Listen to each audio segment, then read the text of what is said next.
It's my pleasure to introduce our second speaker, Dr. Simon Bacon, who's a professor in the Department of Health, Kinesiology, and Applied Physiology at Concordia University. He has an extensive research program as well that focuses on the impact of health behaviors and lifestyle on the development and progression of chronic diseases, including obesity.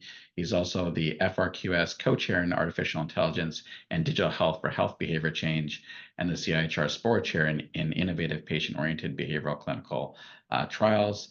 And also is the co-director of Montreal's CIUSS NIM, which is the university related research center, and co-leads the International Behavioral Trials Network and the CIHR funded Behavioral Interventions and Trials Network, which also funds many trainees as well, Simon. So I managed to squeeze that all in your bio, but I'll hand it over to you, and thank you for presenting this morning.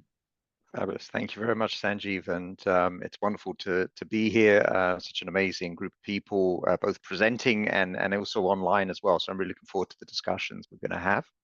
I also want to thank Tamara and Tavis, because they've kind of done a nice setup in terms of the methodological piece. So I'm going to do a little bit of mix of some methods and some sort of thinking about how we should perhaps doing some of this work, as well as providing a few bits of results that sort of will align, I think, with a lot of Sanjeev's early comments. And so hopefully this will pitch nicely.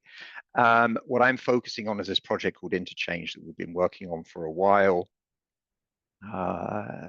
Oops, let me just get moving. There we go. Cool. Before I get started, I just want to acknowledge that I'm at Concordia University and the CIUS Nord-L'Île de Montréal. And both those institutions are dependent upon traditional indigenous territories. The Kanien'kehá:ka Nation is recognized as the custodians of the lands that I'm on. More importantly, I think, is really acknowledgement that all of our abilities to work and live on these lands is really a direct benefit of a whole series of assimilation and expulsion policies that were directed towards indigenous people during confederation and colonization.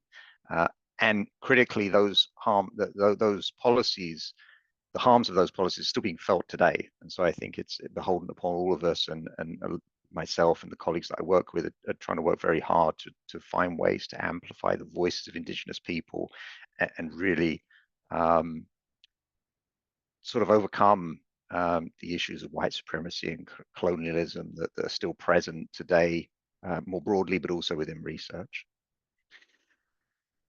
These are my disclosures. None of them are related to this talk, but all of them are related to behavior change. So I've done a lot of work with lots of different people around many aspects of behavior change. What I'm going to do very briefly is what I want to try and cover is talking about how can we do this work, and thinking about structures to do this work, and a little bit, I mean, I think the second part of this is a group I don't really have to do a lot of convincing, though my other medical colleagues, I have to really push this piece quite hard in terms of how do we engage end users and all the related parties to make sure this actually comes together. And just to situate everybody, I'm going to talk about the story from a pharmacological perspective, and then this will stitch back into why this, why the methodological piece is important. And so here, this is just drug X, and there's a small prize if anybody can work out what drug X is. And how do we get to drug X being on the market? Right. So all of us are quite used to this idea that, the drug discovery process, that we have a very long window of time. It's, 11 to 16 years from start to finish. It's ridiculously expensive. So $1.6 billion on average to get a drug to market. The thing that we probably don't think about so much is if you look at starting with those 5,000 to 10,000 compounds, the probability that one of those compounds actually makes it to the market is about 0.07%. So that means that the probability that a drug will fail is 99.93% of the time. Okay, so most of what gets tried doesn't work. Now, that is a biological process. That is one molecule we're talking about.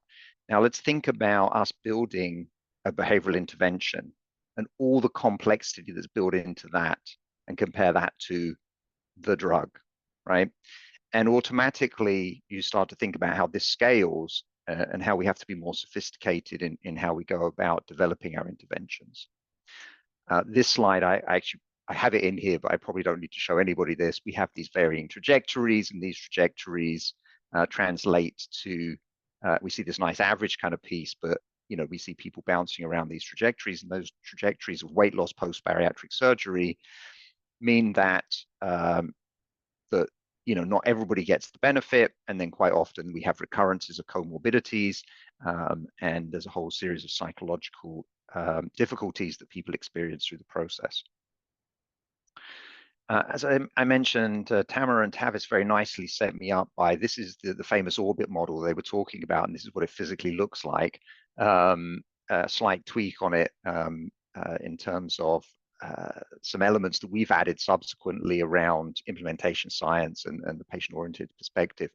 But generally what you can see is this sort of phase 1, phase 2, so development piece, phase 1, phase 2, phase 3, phase 4, mimicking the drug design. And what I'm going to do is just walk through how this might look in practice. And how I'm doing that is through this particular program that we run called INTERChange. And so it's the co-construction of adjunct behavioral interventions to bariatric surgery. The key team members in terms of, on the academic side, Annabelle Fortin, who's a PhD student, Rehani Yousefi, who is just about to finish her PhD, and Taye Bembora, who is a postdoc in the lab. So obviously, if you think about this pathway, you've got to start with a clinically significant question. That's oftentimes hard for people to really think about when they get into their work. Oftentimes people get very tied to the interventions that they like. And they're like, we've got this great intervention and it's fabulous for everything. So let's just do it, put it out there. But actually really what you want to think about is what's the question. So our question is what behavior change interventions adjunct to metabolic bariatric surgery enhance long-term health outcomes in patients, very specific. And then we have a series of studies that we start to pull together that really just live on this left-hand side. So really sort of trying to build some conceptual stuff around how do we understand the behaviors we're interested in? How do we understand what's in the literature around the behavior change piece? And then how do we leverage that to actually start defining and then refining what an intervention might look like or should look like, or the areas where we have ambiguity that we really need to test more deeply. And so I'm going to walk through the first 3 parts with a little bit of detail. So there's living systematic review of some focus group work, some patient survey work, because they are actually active. And then 4 and 5, eDelphi and the consensus meeting are coming. First of all, just this is the INTERChange team really embraces the integrated knowledge translation strategy. The team members consist of patient investigators, healthcare administrators, surgeons, nurses, researchers, students, the whole spectrum. And that's fundamental for us to be able to really get at the core of a lot of these questions and a lot of these issues. So we have this living systematic review. So what that means is that I think every 6 months, we review the literature around behavior change and bariatric surgery and update this every 6 months. And so this is, you can imagine, it's quite a long process. We have published the very first version of this a few years ago. So we're our start off point. And so I'm going to show a few bits of some of the results. But really the goal here is leaning upon what people have already published to kind of say, when should we be delivering our interventions? What behaviors should we be targeting? What behavior change techniques can we pull out to see what's associated? So what's working and how should things be structured? So we're really trying to disentangle all of this from the pre-existing literature, right? Let's start from what people have already done. This was the paper that I was talking about that we published a few years ago, led by Cassandre Julien, who was one of our former PhD students.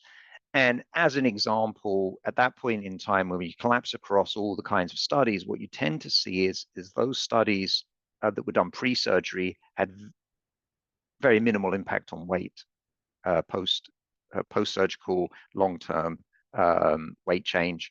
If you look at the post-surgical interventions, you actually started to see some significant benefit. So just based on this, what it starts to tell you is that maybe where we should be targeting, and just to blow those up because eyesight's going these days, but this starts to give you a signal that maybe a lot of our focus, if we're really thinking about weight as an outcome, and weight's not the only outcome we should consider, but maybe pre-surgical is not the window to be thinking about behavior change. Maybe post-surgical is the window where we really should be putting all of our effort.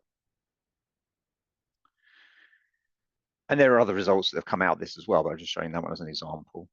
And then we undertook some focus group work. So what adjunct interventions should be delivered, when, how, and by whom. And more importantly, what should be defined as success. And this was really focused around the administrators, because I think we get very caught up in solely focusing around patients, and patients are fundamentally important because we have to understand what people want, what they feel they need. But it's also really critical to consider the healthcare practitioners in this process. So what are they going to refer to? What can they actually deliver? What can be put into the system? And then you've got to think about the administrators, because at the end of the day, they're the ones that are going to pay for it. So if you really want this to be implemented, you really have to understand what's their perspective? What do you need to put together to make the sales pitch to say this is worth investing in? And so these were our focus groups, pre-surgical, post-surgical, healthcare providers, administrators. And I'm just this is a paper that is very close to being finished. So you're getting some early snapshot results, but do not hold me to these results because they're being refined. As most people that have done qualitative work understand that this is not always, this is a little bit iterative to it. So these are some very early level pieces. And so I just want to talk about the success part, because I think this was really kind of interesting. It was so we had on the left-hand side some very classic looking things that were highlighted. So, weight was a heavy focus, but then also things like functional capacity, living longer, healthy. So, all those things are very classic. But then there was some non-clinical outcomes that were really interesting. So issues around inclusion and acceptance. So overcoming some elements of bias were highlighted as being important. Just general well-being in terms of feeling good in individuals' own skin. And this came it was very interesting, because I did not think the administrators would go there, but they actually were talking a lot about this balance between weight management and other important life domains. So a recognition, and this is kind of interesting to see how the tide is sort of turning on this, a recognition that if we only solely focus on weight, we're really missing the boat, and that we really have to think about the spectrum of outcomes and the balance between these two, and defining some of these things as being successful through this process. Things that needed to be addressed. So this was kind of interesting as well. And this was really issues around feeling alone, radical changes in self-image, the emotional eating component of this, and getting confusing information. So, when we talk about what should we be targeting and what might be the interesting components, what do people want? This was very much a patient voice that was really driving this. You can see that number one, that weight was not actually a real key driver of a lot of the conversation. It was all these other things that we actually need to be thinking about. And as you can see, most of these have very strong psychological components to them, self-image, emotional eating, as well as feelings of being alone, so isolation, along with disentangling information, right? So it's clear that there's this very large bulk of knowledge out there that's hard to navigate. Benefits: learn from others, feel understood, feel reassured. And then whatever interventions we do really should be targeting motivation to initiate and maintain behavior change. Okay, and that was really fascinating as well. It was really a big emphasis, not necessarily on skills, but on really understanding and dismantling the issues of motivation and why people should do this. When, how, and whom.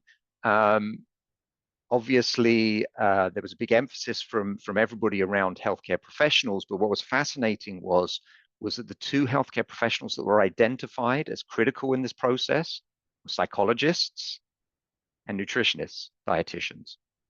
I'm from Quebec, so I apologize. We use the terminology nutritionist. Um, and so it was fascinating because for a lot of our other work we've done in other disease areas, the physician has been central to everything. But what's kind of interesting here was there was this great shift away from that, and allied health professionals being really at the core of this for their variety of different expertise. Um, uh, Practical things. So once again, this was kind of nice because it validated some of the stuff we'd seen in the living systematic review part. Post-surgical period, that's where the behavior change piece needs to be targeted. Interestingly, there is a big need to intervene in the pre-surgical period, but it's really around concerns and anxieties about the surgery. If you're giving other things than that, it's probably falling on deaf ears because this is really the preoccupation. Highlighting that there's a lot of information and a lot of ways of communicating that information out there. So how do we leverage that?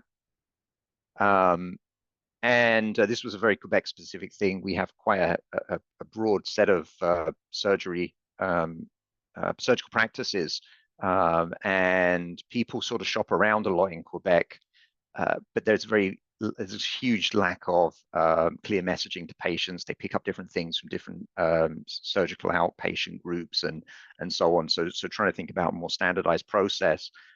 This would be true of Quebec, but also probably across Canada as well. Patient survey is ongoing. I just want to highlight that this was actually a survey that was developed by the patient investigators. So all the questions are actually created by the patient investigators, and our job was to really help them just construct them in a way that actually would provide usable information. So they sort of highlighted what needed to be asked, and we just sort of worked.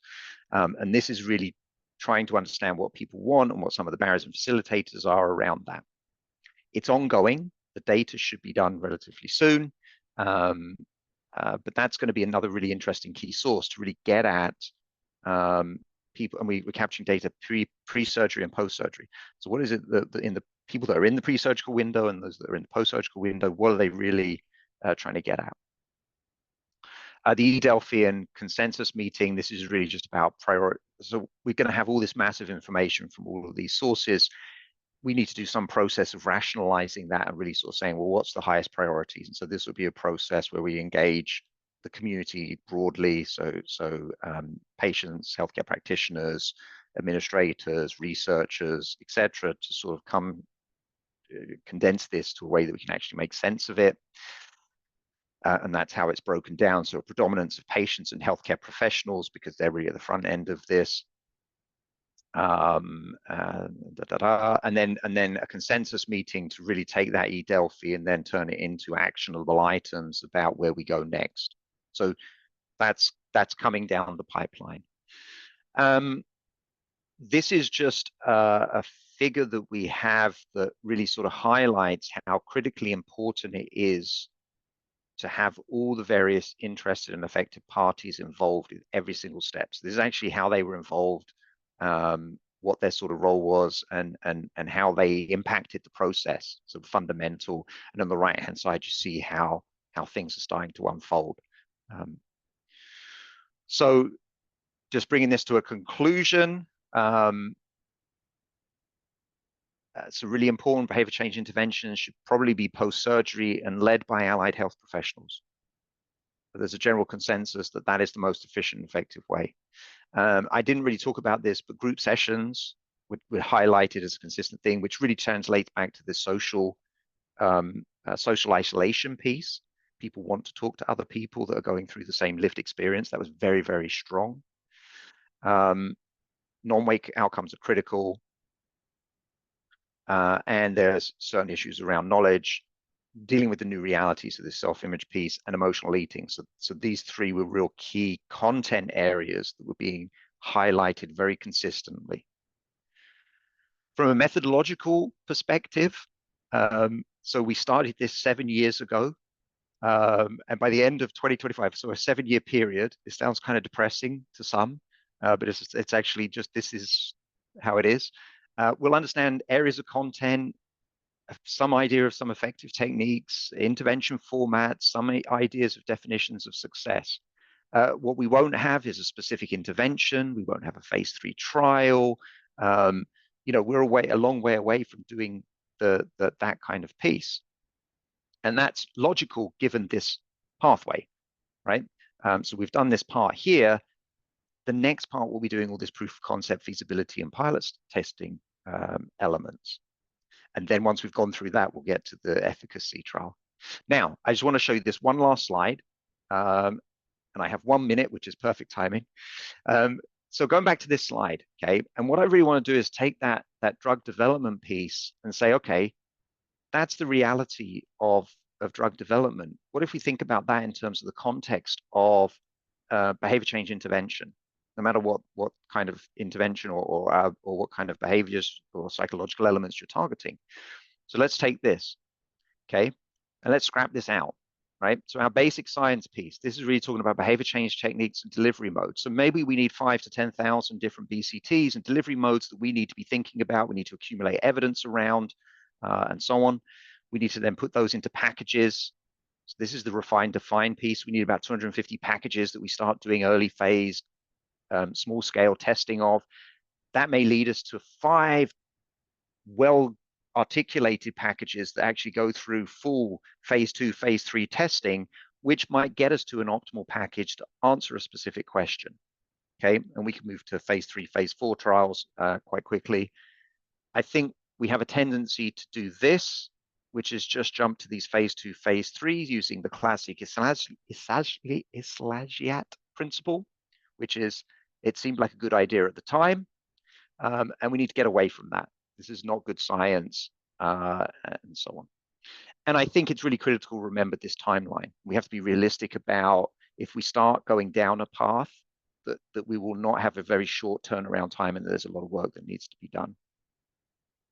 Shameless plug, Sanjeev mentioned Canadian Behavioral Interventions and Trials Network, CBITN, which I have the fortune of being the head of, but it's really just an amazing pan-Canadian group of excellent methodologists who are doing this work.